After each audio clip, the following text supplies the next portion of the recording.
Welcome back. Australians vote this weekend to elect their next Prime Minister. And while incumbent Anthony Albanese is leading the opinion polls, he has a 20-year-long curse to break.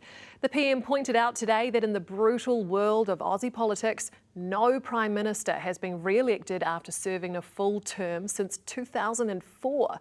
But as senior political correspondent Jenna Lynch reports, the Trump effect might help him turn that around. High-vis, hard hats, cuddling babies, sampling pastries, the hallmarks of an election campaign. With 2 days left to woo, the two men scrapping it out to lead Australia are clocking up every photo op.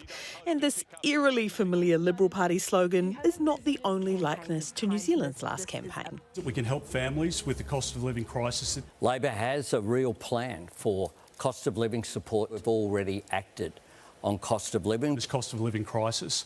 Australia's election is coming down to the same big issue Kiwis found themselves voting on in 2023, the economy, as this Australian political commentator so eloquently put it on ABC's Four Corners. They know the economy is they just want someone to it.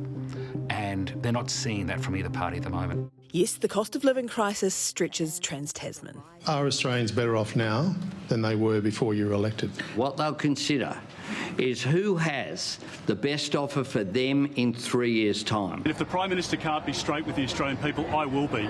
Australians are worse off under this government. It's something the incumbent Anthony Albanese struggled to get a handle on in his first term, his Labor Party now campaigning on a tax cut package. We know that people have been doing it tough. AAP Pacific editor Ben McKay told 3 News there's been a shift during the election. The question has become less about the performance of the government and more about the choice. The choice being, do you want Anthony Albanese's Labor government or do you want Peter Dutton's coalition government? And I think that the vibe in the election is that really people have narrowed down that choice and gone, I don't really want Peter Dutton as Prime Minister. Perhaps because opposition leader Peter Dutton has failed to fire. Policy details went by the wayside, he wasn't prepared on a lot of levels, and it's resulted in quite a chaotic campaign. Perhaps because there's something else playing on Australians' minds. And in today's uncertain times, Australians are looking for certainty. The Trump effect. It's been the major effect that Trump has had in the Australian election it's made Australians a little bit more cautious.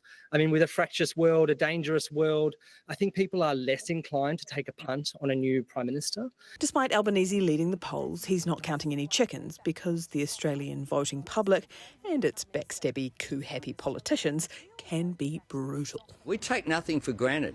No Prime Minister has been re-elected in this country having served a full term since 2004. He's hoping to turn that savage statistic around come Saturday.